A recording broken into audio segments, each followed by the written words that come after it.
ए बरो, मला एक गोष्ट सांगा, जलचर आणि उभयचर म्हणजे काय सांगा बरं. सर, जलचर म्हणजे पाण्यामध्ये राहणारे आणि उभयचर म्हणजे जमिनीमध्ये राहणारे प्राणी, पशु पक्षी. आता पक्षी तर काही पाण्यात राहत नाही, पण तरी बी समजा बदक हे ते याचा बी नंबर येते सर. बरोबर आहे. जे पाण्यात राहतात त्यांना जलचर म्हणतात आणि जे जमिनीवर राहतात त्यांना उभयचर म्हणतात. आलं का लक्षात?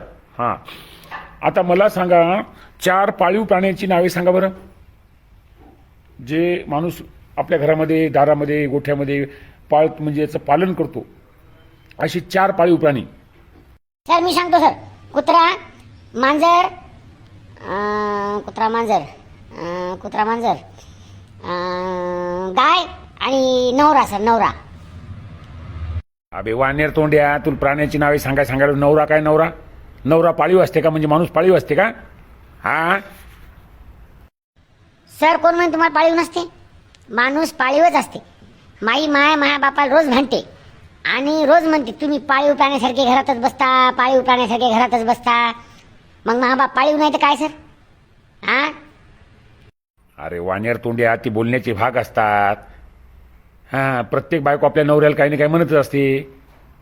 मी नसती भेटली तुमचं काय झालं असतं, मी नसती भेटली तुमचं काय झालं असतं. अहो, ती हिंडला असता गावानं. ती भांडणाची रीत असते तिची, आणि ती प्रेमाचं भांडण असते. नवरा बायकोचं भांडण म्हणजे जास्त असं मनाला लावून नाही घ्यायचं. अलग लक्षात?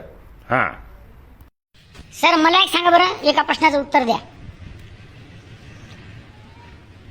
10 पाय, 12 हात, 4 डोळे, 18 कान असणारा प्राणी कोणता? अबे वानेर तोंड्या, असा प्राणीच नसते. काही नको सांग जाऊ. सर असते सर असा प्राणी. सांग बाबा, कुठं असते सांग बरं. तूच सांग, कुठं असते असा प्राणी? अहो सर, कालच दिसला मला असा प्राणी. बर, काल दिसला? कुठं दिसला बा? मग त्याचा फोटो बिटो काढून नाही काढला तो का? तुला एकट्याला दिसला? अहो सर, ते प्राणी दिसल्याबरोबर मी मोबाईल घ्यायसाठी हात लांबवला की जे बाजूला बसलेला तांब्या होता, रपकन पडला सर. तांब्या पडला, प्लेट पडली, तांब्यातलं पाणी सांडलं सर. काय बाजूल होता आणि तांब्या घेतला आणि प्लेट? आता तांब्या कुठून आला आणि प्लेट कुठून आली? हा वानेर तोंडिया. अहो सर, मी बाजूवर झोपलो होतो, बाजूच्या बाजूला तांब्याने प्लेट होती सर. मला स्वप्न पडत होतं, स्वप्नात ते प्राणी दिसला सर. आणि मग मी मोबाईल घ्यायला गेलो सर की रप्पन ती प्लेट पडली, धड धड धड वाजलं सर. ते पाणी सांडलं, म्हातारा उठून दन लाता घातल्या सर, तेवढ्याच राहते. अरे म्हाताऱ्या नुसत्या लाता घातल्या, मी असतो तर ते तांब्यात बुडूबुडू तुला मारलं असतं. वानेर तोंडिया, स्वप्नात असा प्राणी पाहिला आणि किती हातन किती पायन थुत्तर रट्यात नाकाड फोडली का रट्यात? हा, महत्वाचा विषय चालू आहे इथं, सामान्य ज्ञानचे प्रश्न चालू आहे इथं, क्लास चालू आहे इथं, काय मजाक चालू आहे का? उठलं की काही सांगतं, उठलं की काही कुठून आणतं. नुसता दिवसभर मोबाईल पाहत राहतं, ते भूताची खेळ पाहत राहतं. हा वानेर तोंडिया, ते मोबाईल पाहू पाय ते डोळे कसे झाले, बगळ्याच्या डोळ्यासारखे डोळे झाले ते नाकतोड्या. सर एक गोष्ट सांगा बरं. सर शेत साजरी म्हणजे काय? शेत साजरी नाही माहिती आहे. माझ्या बापाच्या तोंडातून लई इथे पाहिजे होती. शेत साजरी कापा लागते. ती काय सर? शेत साजरी काय असते? अरे शेत साजरी म्हणजे आपल्या शेतात एक तणकटाचं, गवताचा प्रकार, तणकटाचा त्याचं झाड असते आणि झाडाच्या शेंड्यावर त्याला काय होते माहिती का, असं पांढरं फुल येते, गुलाबी पांढरट, त्याला शेत साजरी म्हणतात. हां, त्याची एक गोष्ट अशी आहे की एक माणूस होता, एक म्हणजे शेतकरी होता, आणि तो शेतकरी म्हणजे अल्पभूधारक शेतकरी होता. 2 एकर त्याच्याकडे शेती होती आणि तो शेतामध्ये मस्त काम करायचा, नवरा बायको राबायचे, घरी म्हातारी आई होती, 2 लेकरं होते आणि शेतात काम करून आपल्या कुटुंबाचा उदरनिर्वाह करायचा. तो शेतातून भरघोस उत्पन्न काढायचा आणि ज्या वेळेला तो रिकामा असायचा, शेतात काही काम नसलं तो दुसऱ्याच्या कामाला जायचा. परंतु काही दिवसानं, काही महिन्यानं, वर्षानं काय झालं, त्याच्या शेतात शेत साजरीचं पीक जास्त येऊ लागलं. म्हणजे किती निंदन केलं, किती खुरपण केलं, तरी ते शेत साजरीचं म्हणजे पिकापेक्षा शेत साजरीचं तणच जास्त येऊ लागलं. आणि त्याचा परिणाम असा झाला की जे पिकाचं प्रमाण होतं, म्हणजे समजा एका एकरी सोयाबीन 8 क्विंटल 9 क्विंटल जर होत असेल तर ते पहिले 7 क्विंटलवर आलं, मग 6 वर आलं, मग 5 वर आलं, मग 4 वर आलं, मग 3 वर आलं, म्हणजे त्या माणसाला त्या शेतामध्ये एकरी उत्पन्नच होईना गेलं. 2 एकरात 3 6 पोते व्हायचे, हरभर 1 पोतं 2 पोतेच व्हायचे, गहू व्हायचा नाही. मग ते चिंताग्रस्त झाला आणि 4 पैसे सांभाळून असणारा शेतकरी तो आता कर्जबाजारीपणाकडे जाऊ लागला. मग त्यानं त्याच्या बायकोनं काय विचार केला की बाबा आता शेत काही पिकं नाही, शेत साजरीचं तणकट सगळ्या वावरानं या लागलं, किती निघलं तरी आपण काय करू, गाव सोडून शहरात जाऊ. म्हणजे शहरात गेल्यावर काय होईल, आपल्या दोघांना काम लागेल, 4 पैसे आपल्याला मिळतील आणि शेतात तर काय आता उरणं पुरणं. म्हणून त्यानं काय केलं, हा विचार आपल्या आईला बोलून दाखवला.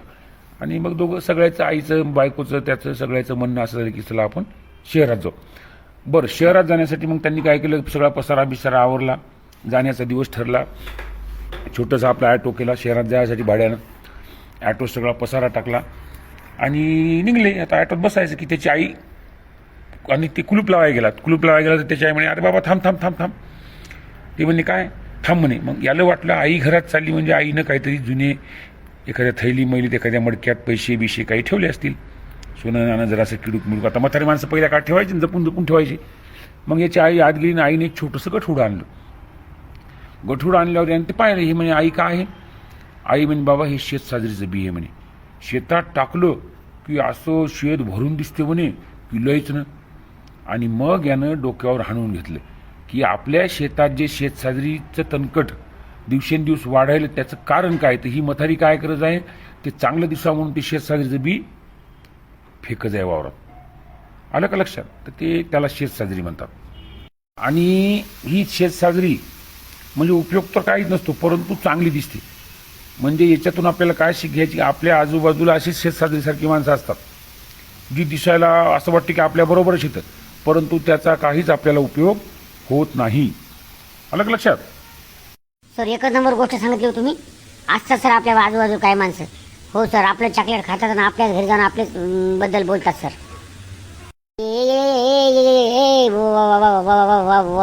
वांडर तोंडिया. आता तुला काय झालं बाबा, येळेवर तो चॅनल कसं काय सुरू झालं? सर ते मलाच म्हणायलं काल 4 आण्याचं चॉकलेट दिलं नाही, छानपणा सांगायला. अरे तुम्ही बंद करा ते धंदे, शाळा शिकारे शाळा शिकारे. आलं का लक्षात? आता उद्याच्या तासात म्हणजे उद्याचा जो तास होईल त्याच्यामध्ये आपण वेगवेगळ्या रंगाची, वेगवेगळ्या फुलाच्या जातीची अशी माहिती घेणार आहोत, बरं का? सर एकदा गाण्याच्या भेंड्या होऊ द्या राव, लय दिवस झाले गाण्याच्या भेंड्या झाल्या नाही. हा हो, गाण्याच्या भेंड्या होऊ देऊ. अगोदर अभ्यास महत्वाचा आहे, नंतर गाण्याच्या भेंड्या. आलं का लक्षात?